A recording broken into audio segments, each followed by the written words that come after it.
Salut, c'est Monsieur Goulet. Aujourd'hui, dans notre série de l'été, en pleine cagnard, on est quoi alors? On est le 18-19 juillet, il fait un cagnard, ça crame. Le soleil, magnifique, le soleil, le ciel bleu, c'est incroyable. Bon, aujourd'hui, je vais vous parler de Sony. Je vais vous parler du Sony Xperia XZ3 qui devrait arriver très prochainement parce qu'un e-commerçant a balancé toutes les caractéristiques techniques du Sony Xperia XZ3. Il y a le XZ2 qui est sorti il n'y a pas longtemps. Donc on va faire un petit parallèle. On va regarder ce que devrait être ce Sony Xperia XZ3 et on va le comparer au XZ2. On y va tout de suite.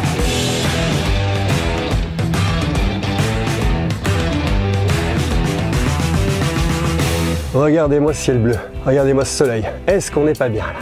On crame.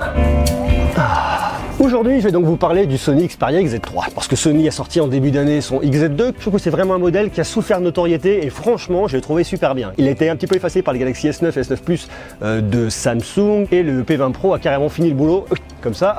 Personne n'en a parlé et c'est vraiment dommage parce que c'était vraiment un smartphone qui était super avec un écran hyper intéressant. Au niveau photo vidéo, il fait vraiment des choses qui sont super et c'est vraiment dommage qu'on n'ait pas assez parlé. Et donc là, j'espère qu'avec ce Sony XZ3 qui va être présenté à l'IFA, normalement, il va envoyer un peu plus de bois. J'espère qu'il aura une meilleure couverture médiatique et qu'il ne souffrira pas cette fois-ci de la sortie du Note 9 qu'on va pouvoir prendre en main exactement au même moment. Normalement, le XZ3 devrait avoir exactement le même écran que le XZ2, c'est-à-dire un écran de 5,7 pouces avec une résolution de 2160 par 1080 pixels. Il faut savoir que c'est un écran HDR avec de meilleures couleurs, de meilleurs contrastes, un écran de meilleure qualité. Donc ça, point positif. Au niveau du SoC, ça devrait être un Snapdragon 845 de Qualcomm. De toute façon, ça pourrait globalement pas être autre chose parce que pour l'instant, Qualcomm n'a pas sorti de SoC plus puissant. Donc ça serait le best of the best. Au lieu de 4 Go de RAM pour le XZ2, il devrait avoir 6 Go de RAM. Le même stockage, 64 Go extensible. Il faut savoir que le XZ2 est extensible jusqu'à 400 Go. À voir ce que fera ce XZ3. Est-ce qu'il montera jusqu'à 2 Tera comme le font certains autres dans la concurrence? Why not? Sur le XZ2, vous avez une batterie de 3180 mAh et là, on pourra avoir une batterie de 3240 mAh. Et là où Sony bat des records, c'est au niveau de la caméra pour la photo et la vidéo. C'est vraiment leur point fort. Il faut savoir que les objectifs Sony équipent beaucoup de smartphones du marché. Donc là, pour le coup, quand ce sont pour leurs produits, ils sont plutôt bien servis. Vous aurez donc à l'arrière un double module photo avec un capteur de 19 mégapixels et un capteur de 12 mégapixels. Là, vous devez avoir un bon mode portrait avec un bel effet bokeh. Top! Il faut savoir que sur le XZ2, là, vous avez le capteur en 19 mégapixels. Vous avez une ouverture de f2.0. C'est pas forcément le plus lumineux du marché. Il faut savoir que vous pouvez faire des photos jusqu'à un ISO de 12800 et de la vidéo, vous avez un ISO de 4000. À l'avant, sur le XZ2, vous avez une caméra de 5 mégapixels. Là, vous devriez avoir une caméra de 13 mégapixels. Il faut savoir que la 5 mégapixels avait un objectif qui ouvrait à f2.2. J'ai fait une mise à jour là du Panasonic, du firmware de mon Panasonic, mon GH5. J'ai l'impression que ça va mieux. Vous me dites moi en commentaire si vous trouvez qu'il y a moins de flou par rapport aux autres vidéos où effectivement il y avait des flous. Là, j'ai l'impression qu'il y a un meilleur suivi. Cool. Bon, on en revient à notre XZ3. Il devrait tourner sous Android Oreo. J'imagine qu'il n'aura pas des caractéristiques inférieures au XZ2, donc vous devriez avoir à minima une certification IP68, un verre Corning Gorilla Glass 5, un autofocus hybride intuitif, une stabilisation sur 5 axes. Et je trouve que c'est vraiment de ce côté-là que ce XZ2 a vraiment pas trop attiré l'attention des médias, du grand public, des influenceurs en règle générale.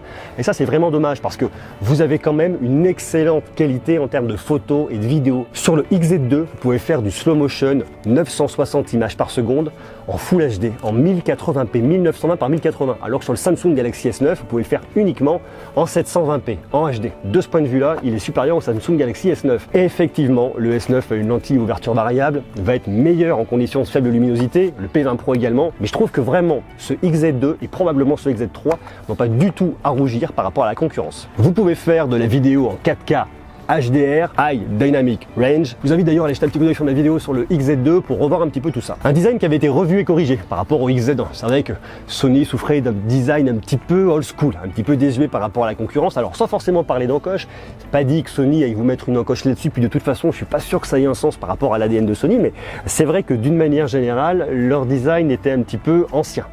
C'était vraiment le point négatif. Avec la gamme XZ2, ils ont été un peu plus loin, ils sont un petit peu remis en question. À voir ce qu'on pourra avoir avec ce XZ3. Est-ce qu'ils vont continuer de progresser? Est-ce qu'ils vont nous proposer un vrai borderless? Ça reste à voir. Et il y a un XZ3 qui est proposé sur le site de Mobile Fun au tarif de 849,99 € TTC.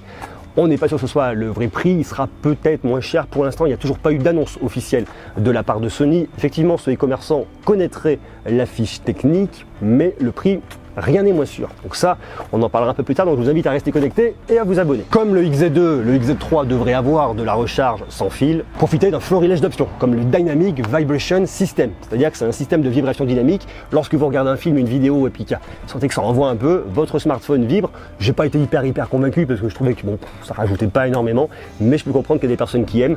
Pour regarder un film d'action, le téléphone vibre, il y a un côté un peu plus immersif, ça peut être cool. Ils ont également présenté sur leur stand de MWC une modélisation en 3 dimensions de votre visage. Si vous avez une imprimante 3D, vous pouvez imprimer votre tronche. Pourquoi pas, ça peut être sympa. En tout cas, ce qu'on voit et ce qui est super intéressant, c'est que Sony se renouvelle, propose plus de modèles, essaye de rester toujours en goût du jour, et ça c'est génial d'ailleurs. Sony, si vous me regardez, je suis partant, vous pouvez me contacter, comme ça on va se faire plaisir, on va les tester. Je sais que derrière il y a plein de monde intéressé par les modèles de Sony, il y a assez peu de tests, on n'en parle pas énormément, c'est dommage. Donc moi, je suis intéressé, vous pouvez me contacter. Dites-moi vous ce que vous en pensez, est-ce que vous seriez intéressé par ces smartphones de Sony? Est-ce que vous aviez le XZ1, XA2, XA1, XZ2, est-ce que ce XZ3 pourrait vous intéresser? Vous marquez tout ça en commentaire, vous me dites ce que vous en pensez, et puis surtout, si vous trouvez que Sony va dans le bon sens du point de vue de ces smartphones, et si vous appréciez leur qualité, que ce soit au niveau de la photo, de la vidéo, au niveau de tout ça, voilà, vous marquez tout ça, bien évidemment, on reste connecté, je vous invite comme d'hab à me laisser des jolis pouces, et puis moi je retourne à la bronzette parce que c'est pas tout, mais on est en été, et s'il y a bien un moment où il faut profiter, c'est maintenant, voilà, donc je vous dis à très bientôt, soyez sages, je vous embrasse, ciao.